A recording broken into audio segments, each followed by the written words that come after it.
better on this whole life thing than before. So keep joining. As you join, please go ahead and share so other people can connect.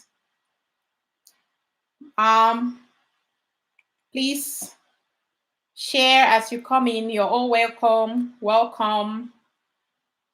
So today we'll be talking about a very, very important topic, which is one of the most used or recognized Scrum events, but it's the least talked about.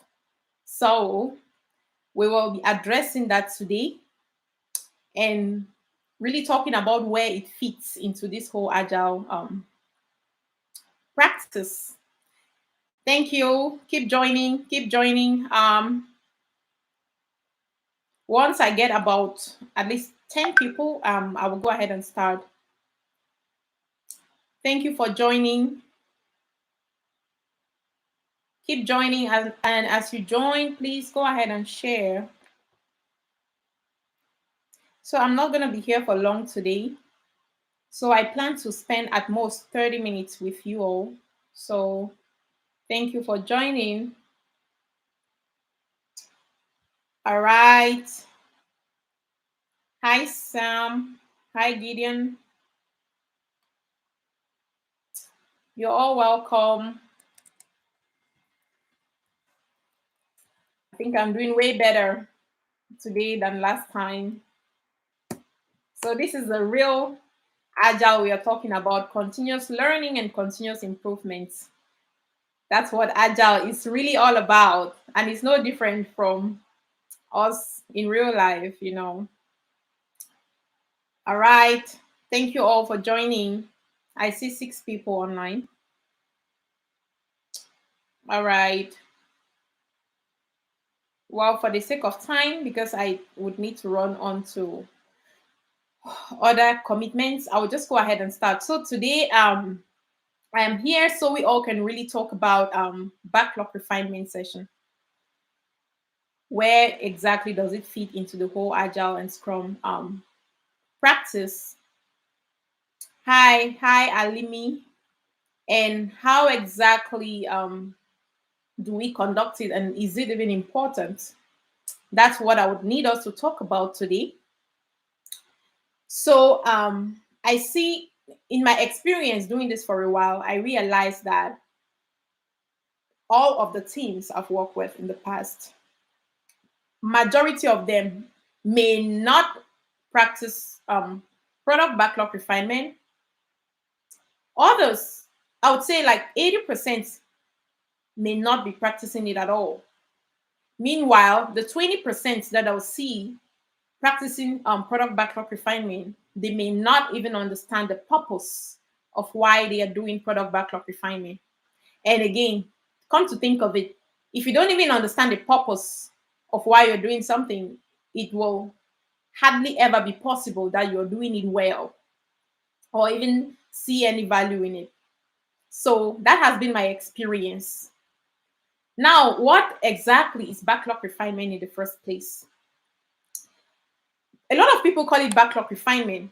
Some other people call it backlog grooming, but I would like you to see it as pre-sprint planning event. That's really what it is. I'd like you all to see it as pre-sprint planning events. So yeah, some people call it backlog refinement, some people call it grooming. Trust me, it all means the same thing. Even though backlog refinement is the preferred word, because since Agile wants to be more inclusive of the Europeans, and grooming is not a very nice word from a European standpoint. That is why the word grooming has been eliminated to now favor backlog refinement. So what exactly is that? Now, if you want your sprint, I usually say that the sprint planning event has been time boxed to 4 hours for a 2-week sprint and 8 hours for a 1-month sprint. Come to think of it, in reality, it's hardly possible for people to be in a meeting for 8 hours and still be able to be productive or effective. After maximum 2 hours, people's brain may not be able to function effectively as it should. So that is where this product backlog refinement really comes into play. Just so that you don't spend 8 hours if you're practicing a 1 month sprint iteration, you don't have to spend 8 hours just to sit and plan. That is where this product backlog refinement really comes into play. It really helps you shorten the time because you do all of the pre-planning during this product backlog refinement. That is why I call it product backlog refinement. So this backlog refinement, what exactly are you doing during this product backlog refinement session? The expectation is that, or the purpose for this product backlog refinement is for you to start getting your user stories ready. Start making sure that all of the information you need for a user story to be ready to be worked on in the sprint without getting blocked on the way and end up carrying over so many stories. This backlog refinement really helps you to accomplish that. You see, so for teams that I see teams that would do backlog refinement, if you're really doing it well, what you should focus on during this backlog refinement session is that conversation. That's really what's important. That conversation. Remember the 3C. For those who don't know about the 3C, I'm talking about the car, the conversation, and the confirmation. It's not just about you coming and sit there and just to do the event for the purpose of your following the rules. No, you need to understand why you're doing it in the first place. So when you are refining the stories in your backlog to ensure that it meets your definition of ready, that is, if you have one. If you don't have a definition of ready, please just start thinking about it. Yeah, you're refining the stories, making sure that the user stories, all the acceptance criteria are in there, and not just in there, they are clear enough for anyone to be able to understand it. Secondly, you want to make sure that the story description is clear for the developers to be able to understand it and work on it without getting blocked. Another thing that you'll be focusing on during this backlog refinement session is you want to be sure that the user stories that are not available to meet the intended sprint goal, you create all of these user stories, and create them well. You want to make sure that that conversation is happening between the developers and the PO or whoever knows best about that user story. Those are the common activity that will happen during this event. And then who exactly are the ones that should attend these events? The typical attendees of this event would be the same people that will attend your sprint planning events. So I know that from the Scrum Guide standpoint, they say that it is optional, and people that want to attend, they should attend. But I see it as required. That's how I see it, which means that if the entire Scrum team is required to be in a sprint planning, it's the same for backlog refinement session. In reality, it is hard to be able to conduct a backlog refinement session effectively if you don't have all of your team members there. Because it will be that conversation. Again, remember, Scrum Agile is about reducing waste. If you're conducting this backlog refinement and the entire team is not there, there will be some open questions that some team members were supposed to answer, and now they are not there. It means that after the meeting, you have to start following up with them, and it will be hard for you people, everyone, to be on the same page. So, that being said, the who should be part of this daily the backlog refinement would be the same people that will attend your sprint planning event, which means that if the entire team is required to be in your sprint planning event, then the entire team as well should be required to be in the sprint planning event. So during this sprint planning event, during this backlog refinement, which is, I call it pre-sprint planning, you want to have your product owner, you want to have all of your developers, and then as a Scrum Master, you want to be there as well. But as a matter of fact, the product owner is really the true owner of this event, but from time to time, I love to facilitate the meeting. I just love to facilitate the meeting, especially if the product owner is really not very familiar with the Scrum way of doing things. In the beginning, I would like to facilitate it for a while until I'm able to bring the product owner up to speed with how it is really done to be effective. And then at that time, I will hand it over to the product owner. That is how I would typically do it, you see. So now I have cleared the who part. Those are the typical people that would be part of your backlog refinement session. And now For the activities that would typically happen in your backlog refinement sessions, I've already highlighted some of them. You want to make sure that the stories are ready. And how do you ensure that the stories are ready? You want to make sure that the key things, or the key, or the minimum, the bare minimum, is you want to ensure that so you want to ensure that the stories are prioritized already. I mean, the product backlog has to come with stories already prioritized. So you want to make sure that the acceptance criteria are in there, clear. All of the user stories have their acceptance criteria. You want to make sure that the description is in there, clear. You want to make sure that the stories align with the definition of done. They have that conversation. You want to make sure that the stories are broken down well enough to fit into just one sprint. You want to make sure that the way the story is crafted, it is adding value to the customers.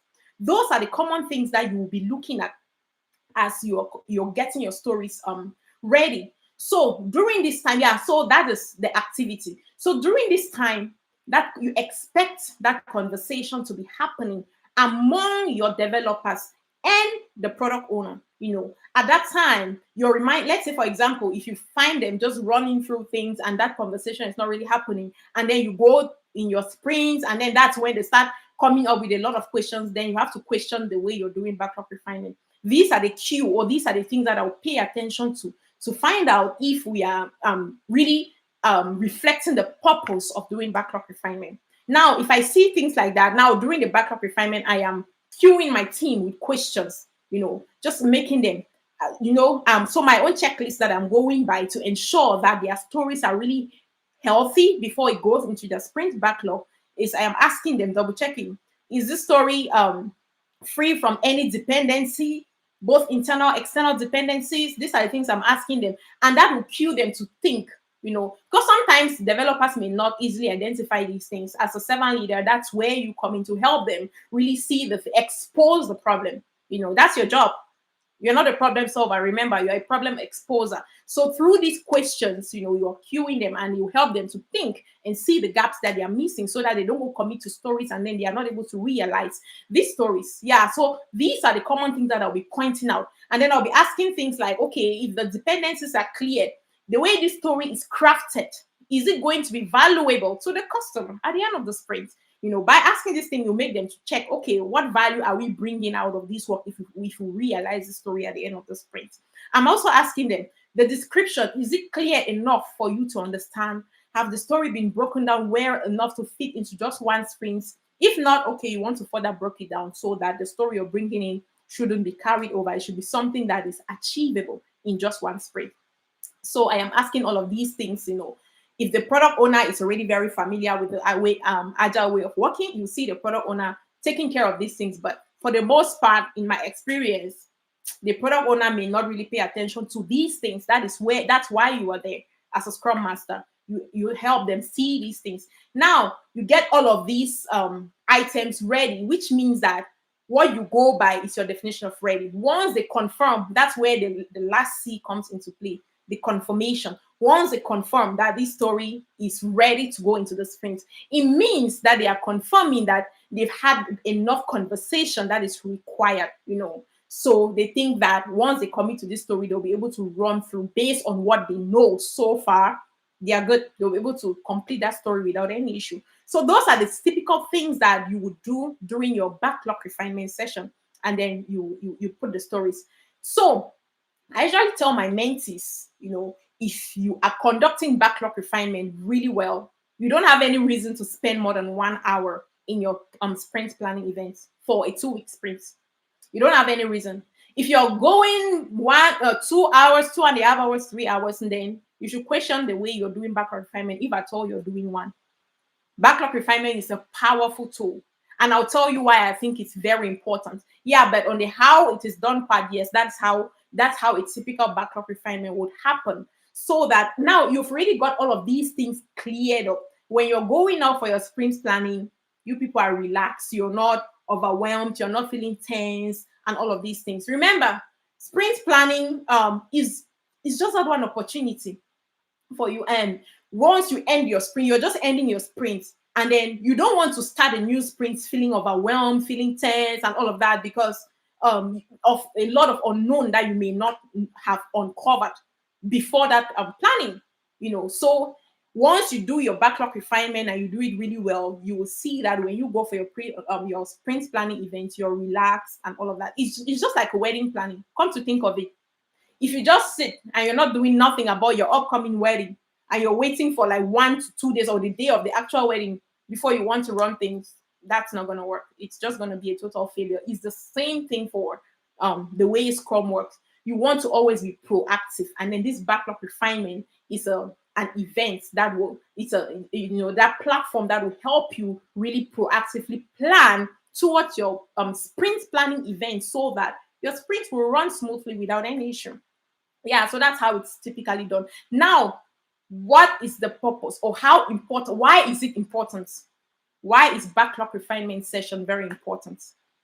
And how frequent should you have backlog refinement sessions? That should be the question. I see backlog refinement as important as any other of the 4 Scrum events. To me, backlog refinement is as important as daily stand-up. It's as important as sprint planning. It's just as important as sprint review. It's just as important as sprint retrospective. That's how I see it, because of the value we are deriving from it. This is how it works in real life, right? If your team is doing backlog refinement, and again, if you realize that maybe your team is carried over a lot of stories and then you're not doing backlog refinement at all, that is something you should think about to, infuse in your whole framework. Now, if your team is doing backlog refinement, I usually recommend that make sure your backlog refinement is continuous. It shouldn't be just a once in a blue moon kind of thing. No, it should, just the same way your other events are consistent and continuous. That's how I want your backlog refinement to be consistent as well. So I would typically recommend a weekly backlog refinement for a 2-week sprint, which means that every week you want to have backlog refinement at least once. And then it should be consistent. Everyone should know that it happens on this day at this time. That's how I usually recommend. Now, this is how the whole thing plays out. Once your sprint is over, okay, you want to have one backlog refinement after your sprint planning event for the new sprint. Now, the scope of your backlog refinement is, the recommendation is at least 2 sprints worth of work. So that's the scope. Let's say, for example, if you're currently working on sprint 1, your backlog refinement, the scope of your backlog refinement would be sprint 2 and sprint 3, right? Because you want to get ready for the future sprint. So let's say we have a backlog refinement today, Sunday, and then we have a sprint planning today, Sunday. The next day, I would want to have a backlog refinement for the upcoming sprint. Now, the reason why I recommend a continuous or at least 2 backlog refinements in one sprint is because during the first backlog refinement, I really see that as an opportunity to uncover any open questions on the user story. That's where the team start discussing about these user stories for the upcoming sprints and any open question. Let's say, for example, you typically see user stories that don't even have no acceptance criteria. Sometimes they may have information, but the detail on what the developer needs to run their work successfully is not really there. So at that time, they are having this conversation and then they need this information to be in there, but the product owner doesn't have that information to give them at that time. Come to think of it, if it was the actual planning, now they identify all of these open questions. How is that going to play out? How is the PO going to get that information for them when the PO doesn't even have time? The sprint planning doesn't give the opportunity for the product owner to go get that information and get it right for them.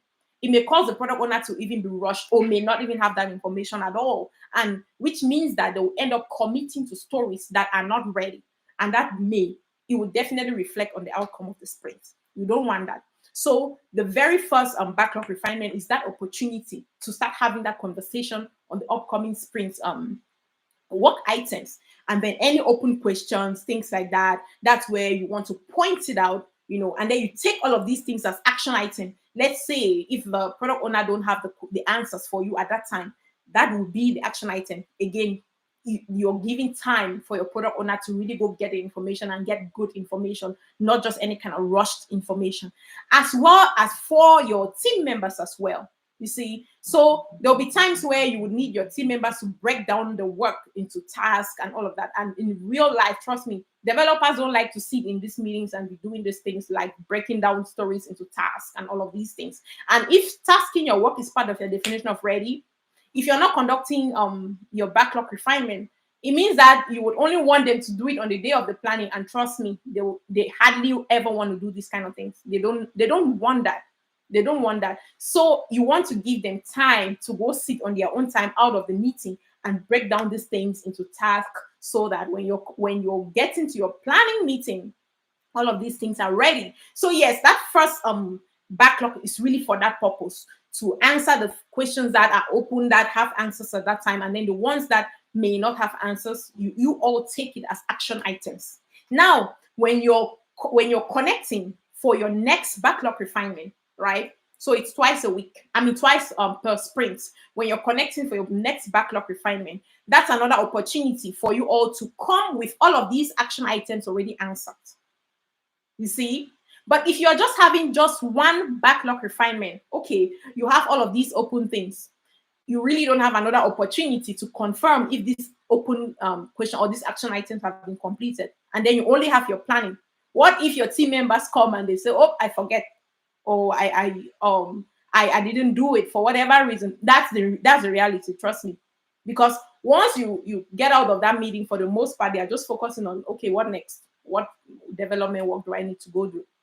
But if you give them that opportunity to have that time, and then you also, when you're connecting for your next refinement session, you are reminding them, okay, have you completed this thing? If not, they will say, oh, this is really serious. You'll give them time now to go to quickly go complete these things and confirm before your actual sprint planning. Now, that's already two opportunities to double check. It's all about double checking, and adapting like that. Those are already two opportunities that you've given them to ensure that they have everything they need in order to commit to a sprint that would have potential of success. And then all of these things are cleared up.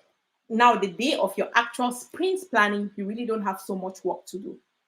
I call the actual sprint planning as just rounding things up, concluding on things, especially if you've done your backlog refinement session really well. The day of the planning, you find yourself, the team, they are not stressing because they've already had good conversation, twice about these things, and they already see that these things are achievable.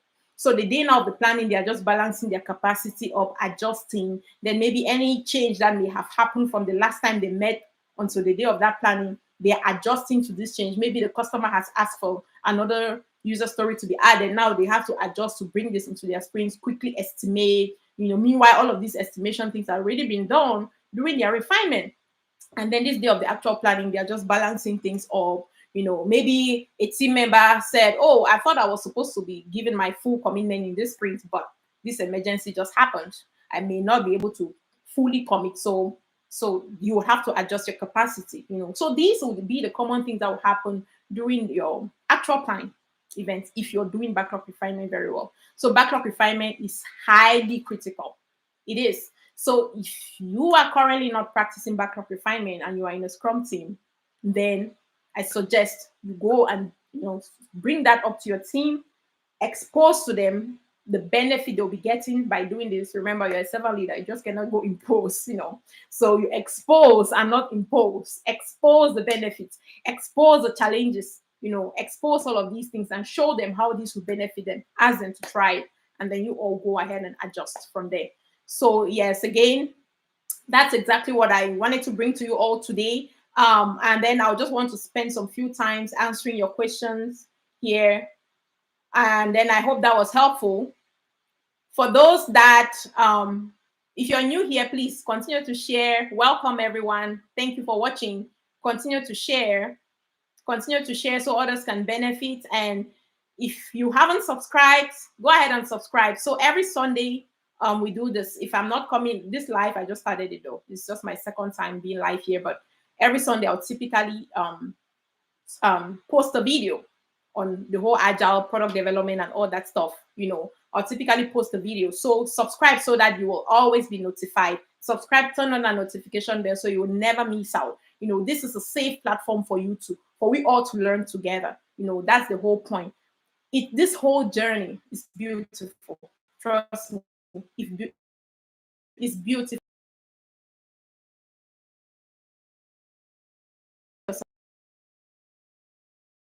Enjoy this.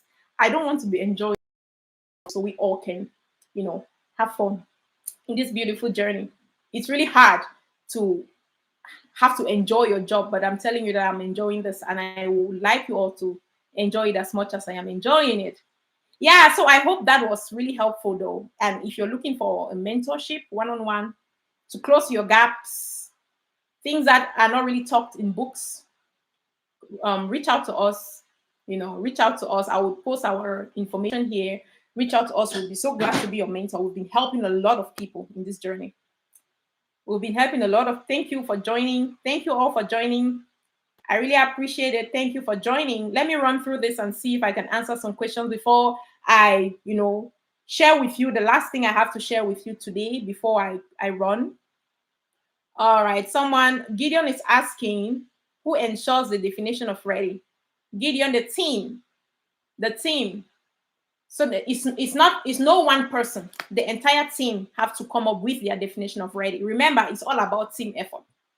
It's team effort. Most of the time, the only reason why a scrum master may come up with a definition of ready is because the team have no idea. And then the team have asked the scrum master's recommendation on what they've done in the past or what they've established in the past as definition of ready. And even as a scrum master, you're bringing that definition of ready.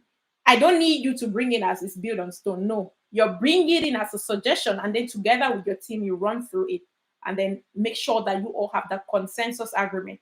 Because if that's not the case, trust me, it may just end up being your definition of ready, not the team's. And that will be so hard to follow if you don't have consensus on it. I hope that answers your question, Vivian. Okay, so how long are your backlog refinement? So Adrian, typically I'll do a weekly backlog refinement. I'll just do one backlog refinement per week, and normally I would go for like an hour. I'll go for like an hour. But again, in this whole thing, nothing is built on stone. So it's just about testing it and seeing how it's going, and then you're making adjustments. That's the approach I usually take with my teams, and they always like it. But if you're coming in like, oh, it's supposed to be 1 hour, this is the rule, this is how it works, you just end up being being alone in that team. You don't want that.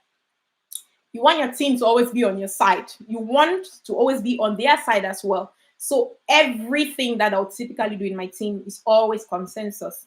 Try it and see how it's working, making adjustments. If it's not working, we are throwing it away really fast. That's how we do it. All right.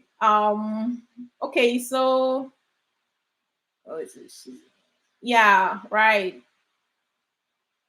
Okay. Great. Congratulations, Alimi. Congratulations. That's amazing. All right.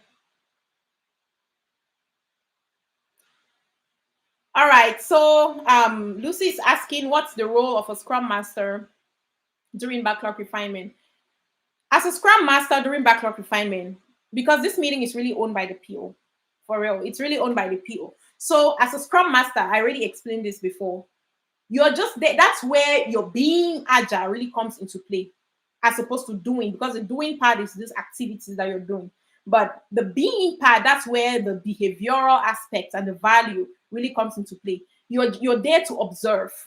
You're there to observe. It's just like when you're like a lifeguard in a pool, a swimming pool or something. You're trusting that they got it. They're doing it right. Now, if you see that they're drowning, you want to jump in and help them. That's how it is. That's why you're there as a scrum master. For example, I may be in a backlog refinement session. I'm just quiet, just observing, and then I see how it's going. Let's say that they are refining a particular story, and then they say, oh, this story is ready to go into the sprint. And then I look at the story, I see that the acceptance criteria field is blank. What it's telling me is that it's not ready. And then that it will push me to want to ask them questions. Okay, how about the acceptance criteria field? I say that that's empty. Do you are you still able to walk through it even if it's not filled out? Sometimes they'll be like, oh yeah, I got it, and then sometimes they'll be like, oh, we forgot, I think we need the acceptance criteria, and then they'll go ahead and fill it out. So you're just there to watch, and then if you think that they have to be saved, you jump in and save them. But again, you have to always trust your team, trust them. But if they're drowning, you have to save them. Yeah, that's what you really do. Okay, someone is asking. I think that Prasad, I think that question is already answered. I'll typically do my backlog refinement weekly. Yeah, that's what I would do. What is the difference between Epic and the user stories? So I need you to see that's a good question. Light. That's a good question. So I want you to see Epic as big user stories. That's how I need you to see Epics. They are huge user stories that cannot fit into just one sprint, or team members cannot really understand the complexity of that huge work. So they'll have to break it down into smaller chunks, which is called user stories. That's how I need you to see it. That's what epics are like. I hope that answers your question. All right. Just to round up, I think I've answered some of the questions here, some of the key questions here. Please go ahead and share as you're joining. Please share. Go ahead and share. Don't forget to like. Don't forget to support me. It's very important. Just the same way you need direction is the same way I need motivation. So keep motivating me and keep supporting me. So another thing that I just wanted to share with you all, which is great news, is that YouTube have identified this channel as very helpful to people out there. So now they've given us the ability to have what you call membership. So for people that are really looking to have more or to get more of what I'll be bringing to them, other than just the standard stuff that I bring here, you can go ahead and there is a join button right down. If you go to my YouTube channel, click on the join to become our member. And then through that membership, you would have special content, special material, special perks just for you alone. So only members will be able to have those kind of benefits. So that's great recognition from YouTube, which I really appreciate, and it's all because of you. I could have never have ever done this all by myself. Trust me, it's all because of you that we have accomplished all of these. So I just want to say a big thank you to you all. And we are going places. We are doing great things. Everybody must benefit from this whole agile journey. They must feel and experience the sweetness in this whole thing. It's just so sweet to keep it all to myself. So I'm so excited and I'm so very thankful. Thank you, Lucy. I appreciate it. Thank you. All right. So Gideon is asking, what is the difference between backlog prioritization and refinement? All right. So Gideon, I need you to see backlog prioritization as from a product owner perspective. So these are the things that would be done even before you get to your backlog refinement. So what is presented to the team, what the PO presents to the team should be a prioritized backlog. And then when you bring this prioritized backlog, the team will now refine these prioritized backlog items to get them ready. That is filling all the and answering all of the open questions that may be in that user stories to confirm that it's ready to go into the sprint. But before your backlog refinement, the PO, you want to trust that your PO should already prioritize the backlog. That is the most urgent, or the urgent items should be at the top, like that. The ones that have been broken down more rather than the huge ones that maybe epics are at the top. The ones that the PO is looking for you people to achieve first, that will meet the need of the customers in the next 2 weeks. Those are the things that the PO would put at the top. That's what we call prioritizing the backlog. So that happens even before you connect for your sprint, your backlog refinement session. All right. Thank you all so much. Again, if you haven't subscribed, please go ahead and turn in that subscription button. And if you're looking for a one-on-one mentoring or coaching services, please feel free to reach out to us. We've been helping a lot of people. That's what we do. That's the purpose of everything we do. We've been helping a lot of people achieve their goal. Whether you're just starting in this journey, whether you're just a beginner, we offer training. Once you're done with the training, you can now go get your certification through scrum.org, get your PSM certification. And then for those who are already certified, they are in between landing that job and the certification. That huge gap on what you're supposed to do to land that job, people don't talk about it that much. I don't see and I don't understand why, because it's highly needed. Reach out to us. We've been helping a lot of people achieve that, land their dream job. And that is what gives me fulfillment. Reach out to us. We will be so glad to help you. And then if you're already on the job, you're struggling. Maybe you're struggling around the skills. Maybe you're struggling, you just landed a job and then you want to succeed. You want to start well. All of these things, reach out to us. That's what we do. We help people. So I'm just going to post the information here. All right.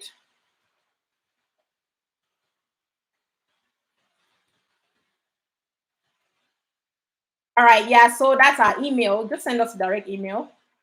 We will attend to you and then we go from there. And then you can also reach out to our website directly and you can register directly from there, you know,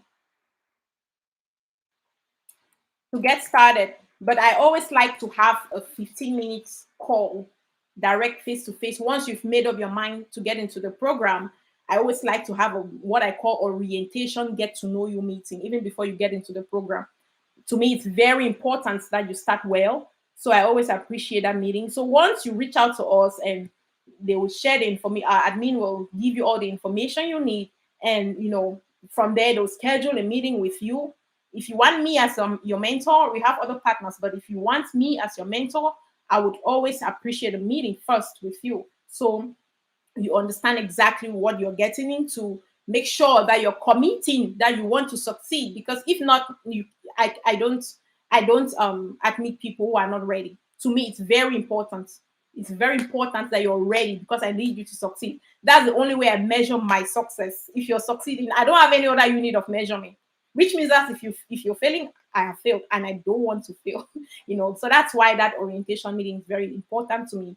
We share all of these things. I direct you, orientate you, make sure you have the right mindset to be successful. If not, I try to orientate you to get the right mindset in order to start well. But if I see that you're just not that, you will not be successful in this, I let you know.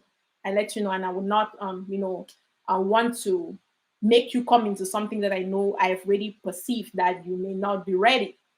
So that's why that orientation meeting is very important to me.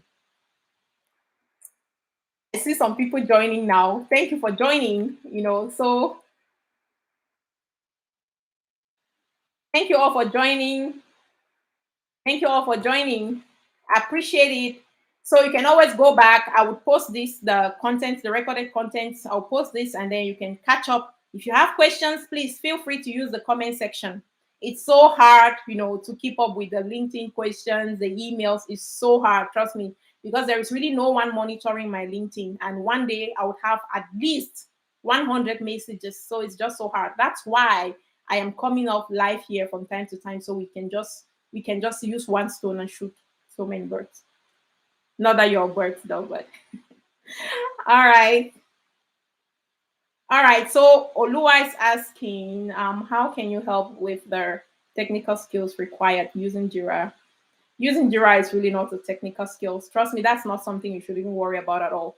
Those are all of the things that you'll be covering in our mentorship program. We just teach you everything you need to know to be successful. Trust me. It's a wonderful program. Wonderful program. We have great testimonies. All right. All right, Gerald, no problem. Next time I'll try to be early. So this today wasn't even planned. It's just that one of my meetings was canceled. So I decided to use this time and connect with you all. So today wasn't even planned, but Jerry, yes, I've taken that feedback. Next time I'll try to be early. Thank you all so much. All right. Thank you all, everybody. And I hope you have a great rest of your Sunday. Please feel free to catch up. Go back to the recording. I would save it right now. You just go back and catch up on anything you've missed. And then if you have questions, please post. And then, like I always tell you, Just because I show up here and then I, share my knowledge, it doesn't mean I know everything. I don't at all. So I always appreciate when you also share your thoughts, share your input, what you've done as well. For those who are already in the field, please go ahead and share, and then so I can also learn. I can also learn, because this is also a way for me to keep my learning alive, so it's not just about you. I also want to learn.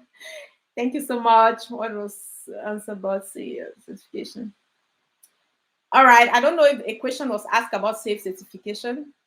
I don't know if a question was asked about safe certification, but regarding if you're asking if safe certification is something you should take, I always say more is always better.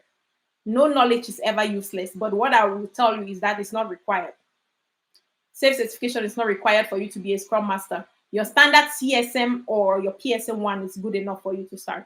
Trust me, it's good enough. And then to me, I usually recommend, I tell my mentees, first focus on getting that the first certification. Once you get that certification, continue to close your gap to land that first role. Once you land that first role, everything else will be clear to you. You will know the next step to take from a certification standpoint, from furthering your education standpoint, from career progression standpoint, you will know. But again, as you're looking for the job, maybe the job is not coming, which I don't see any reason why it shouldn't be coming. That's why you need to join our program so that you will get that job. But if you're looking for a job, it's not coming, okay, go ahead and keep learning. In the process of keep learning, you can keep adding the certification. But it's really not required. Having so many certifications, it may only make your resume look good. Now, when you go for your job, for your interview, maybe it will make your resume look good, and then they end up calling you for that interview. You have to defend it. And that's where they catch a lot of people, because you're not able to defend it. You're not able to defend all of this nice resume you have. That's where they'll kick you out. You don't want that. So focus on having that one certification first, or if you already have so many, no problem. Now focus on getting that job. Once you get that job, you can keep adding, keep learning, keep adding. To me, learning never ends. Is the beauty of this journey, because it gives you the ability to keep pushing, keep finding out, keep learning. It's very important. So Lucy, I hope I answered your question. All right. Thank you, Egua, Emmanuel. Thank you. That sounds like a name from my place, though. But thank you so much. All right. So the difference between PSM and SAFE certification. PSM is just a standard Scrum Master certification. The SAFE certification is if you're looking to work for an organization that practice scaled agile framework. That is when you would want to go get your SAFE certification. You see, but not all organizations practice SAFE. Not all organizations practice SAFE, So there is a new one that is really hot right now, and a lot of these huge organizations are diverting to start practicing it rather other than SAFE. It's what they call OKR. So one day I'm going to make a video on that. So that is something that's really huge right now. OKR, like OKR, which means objectives and key results. That's what most organizations are shifting towards right now, as opposed to SAFE. But again, like I said, more is always better, but it's not required like that. All right. Thank you all so much, and have an amazing Sunday, and I'll catch up with you all next time. Bye.